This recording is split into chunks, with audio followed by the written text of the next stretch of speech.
जोशी बच्चों का डॉक्टर हूँ। जीने के लिए ज़रूरी जानकारी मैं आपको देना चाहता हूँ। देखो, जैसे मेरे नाक में धूली गई या कागज़ गया तो छींक आती है। छींक से नाक साफ हो जाता है। उसी तरह ज़ोर से हवा अगर आई, गले में लगी तो खांसी आती है। गले में उंगली डालो तो भी खांसी आती है। निसर्ग ने ये ऐसा किया है कि कुछ कचरा हो हवा के रास्ते में तो वो बाहर पड़े, तो जो खांसेगा वही जिएगा।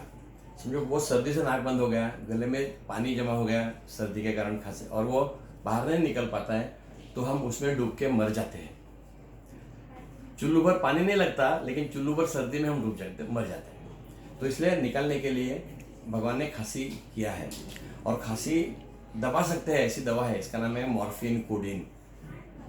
पर इसको नहीं वापरना चाहिए, क्योंकि खांसी दबाने से सीने के अंदर अगर बीमारी है तो वो बढ़ेगी। हमें सर्दी खांसी कैसे होती है वो समझ लो। अगर घर में थोड़ा सा सूरज की रोशनी कोई छेद से आती है, सूर्य किरण, तो उसमें हमें धूली के कण दिखते हैं। उससे 10,000 गुना छोटा एक जीवंत कण रहता है, उसको वायरस बोलते हैं। उससे हमें सर्दी खांसी होती है। पीलिया होता है, खसरा होता है, जुलाब लगते हैं। और ये हवा से, समझो मुझे सर्दी खांसी है तो मेरे हवा में से, नाक में से जो हवा आती है उसमें वो बाहर आते हैं, और आप मेरे नज़दीक आ गए, 2 हाथ हम लोग शेक हैंड कर पाए या नज़दीक ले, तो आपके नाक में से चली जाती है। ठीक है। और या मेरे हाथ में भी रहती है, आप मुझसे शेक हैंड करोगे तो आपको लग जाएगी। तो बीमार से 2 हाथ दूर रहो। 2 हाथ है, ये 1 हाथ हो गया, 2 हाथ, तो आपको सर्दी खांसी नहीं होगी। ये सबसे बड़ी जानकारी सबको बताओ। गर्मी में सर्दी होती है, हम ट्रेन में लोकल में जाते हैं, वहाँ पे 200 लोग रहते हैं, किसी को सर्दी रहती है, हम बीमार हो जाते हैं। तो ये जब अंदर जाते हैं वायरस के विषाणु, वो बार बार 1 के 2, 2 के 4 बनते हैं। सुबह 1 रात तो शाम को 1 करोड़ हो जाते हैं, और अगले सुबह हर एक के 1 करोड़ करोड़ बनेंगे, और ये हमारे शरीर को खाते हैं। तो बदन में दर्द होता है। आँख में मट्टी लगी है तो आँख को, समझो मट्टी आँख में गई तो आँख में सूजन आती है, आँख लाल होती है, और आँख से पानी टपकता है। ऐसे ही वायरस जख्म करती है तो आँख लाल होती है, सूजन होती है, टपकती है, आँख से पानी आता है, नाक से पानी आता है, मुंह से पानी आता है, जुलाब लग सकते हैं, और सब स्नायु, पूरा बदन में दर्द होता है, और बुखार आता है। इस बुखार की गर्मी से यह वायरस मरती है। हमारी जो वायरस मारने की शक्ति है वो 1 अंश से बुखार आया तो 100 गुना बढ़ती है, 2 अंश आया तो 1000 गुना बढ़ती है, 3 अंश आया तो लाख गुना बढ़ती है ना, बहुत बढ़ती है। ज्योमेट्रिकल प्रोपोर्शन में बढ़ती है, भूमितीय मात्रा में बढ़ती है।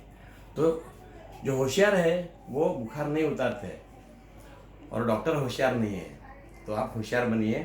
थोड़ा बुखार रहा, सर्दी खांसी का बुखार रहा तो बदन में निकालिए, और फिर भी बुखार ज़्यादा लगा तो गीले कपड़े से पोंछिए, तो पानी सूखेगा, बदन ठंडा हो जाएगा। और बहुत दर्द है, सहन नहीं होता, तो बुखार की पैरासीटामोल नाम की एक गोली खाइए। बड़े को 1 गोली, बड़े से आधा जो उसको आधी गोली साइज में, और उससे चौथा है उसको चौथा हिस्सा गोली। लेकिन बाकी जो बुखार की गोलियां है उससे प्लेटलेट कमज़ोर होने से खतरा हो सकता है। डेंगू में प्लेटलेट कमज़ोर रहते हैं और इससे खतरा होगा, तो हरदम पैरासीटामोल ही वापरिए, वो सबसे सुरक्षित है। न वापरना सबसे अच्छा। तो वायरस मर जाती है। समझो मुझे सर्दी खांसी हो गई और मेरे बुखार आया, और 3-4 दिन में मेरी प्रतिकार शक्ति उसको मार देती है और हम ठीक हो जाते हैं। पर हम बुखार उतारेंगे तो बीमारी लंबी चलती है। तो होशियारी है कि बुखार ना उतारे। नंबर 2, खांसी जो आती है वो कचरा निकाल देती है। अगर उल्टी हो गई तो तुम छूट गए, क्योंकि गला साफ हो गया, तो उल्टी संरक्षक है। खासकर बच्चों में सर्वाधिक उल्टी सर्दी खांसी से होती है, तो उसको कचरा गिरने जाने दो और पानी पिला दो। खांसी दबाने से, नीचे का जो कचरा सीने में रहने से बीमारी बढ़ेगी।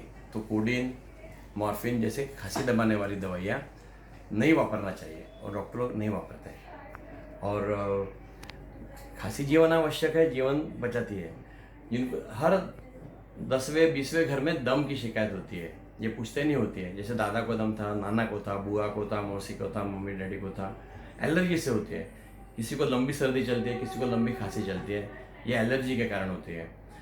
सबकी सर्दी खांसी 1 हफ्ते में जाती है, लेकिन किसी के 2 हफ्ते के ऊपर खांसी चली तो उसको दम की तकलीफ है। उसको सर्दी 2 हफ्ते के ऊपर चली तो उसको एलर्जी की सर्दी है, ये लंबे चलने वाली है। इनको सर्दी, एलर्जी की सर्दी जल्दी होती है, लंबी चलती है। एलर्जी की खांसी या दम की खांसी जल्दी होती है, लंबी चलती है और तकलीफ भी ज़्यादा देती है। इसमें सांस नली सिकुड़ जाती है। मैं आपको बताता हूँ क्या है। जैसे मैं हूँ और ये मेरा सीना है, ये मेरा नाक है, ये पेंसिल जैसा है, एक सुराग है, और दूसरा है ये मुंह है मेरा, और यहाँ ये गले में खुलते हैं दोनों, और यहाँ से सांस की नली है, ये सीने में जा रही है। तो इस सांस नली के अंदर इसमें कहीं धूल लगी या इसको तकलीफ हुई तो खांस के वो कचरा बाहर निकाल देती है। दम में क्या होता है, इसके ऊपर स्नायु लगे रहते हैं, वो दम जिसको लगता है उसमें सिकुड़ जाते हैं, तो उनको वो स्नायु खोलने की दवा लगती है, उसको साल्ब्यूटामॉल कहते हैं। उसकी गोली भी आती है, दवा भी आती है और स्प्रे भी आता है। तो वो उनको स्प्रे लेना पड़ता है और लंबा टाइम लेना पड़ता है।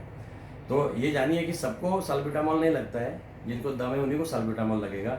और मतलब जिसको 2 हफ्ते से ज़्यादा चलती है, जिसको तीव्र खांसी होती है और लंबी चलती है और आनुवंशिक है, उन्हीं को साल्ब्यूटामॉल लगेगा। यह जानकारी आप सबको दीजिए, सबको लाभ हो जाएगा। खांसी की छोटी छोटी दवा घर में जो कर सकते हैं वो करना चाहिए। जैसे मुँह कोई चीज़ से गीला रहेगा तो खराश कम हो जाएगी, तो खांसी कम होगी।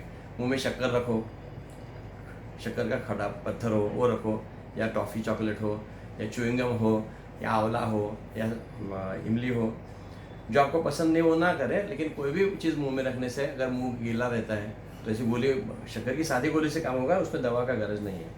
लेकिन आप चाहो तो सूंठ रख सकते हो, अदरक रख सकते हो, शक्कर रख सकते हो, और आपको लाभ हो जाएगी। ये जानकारी और ये वीडियो सबको बताइए तो सबका लाभ होगा।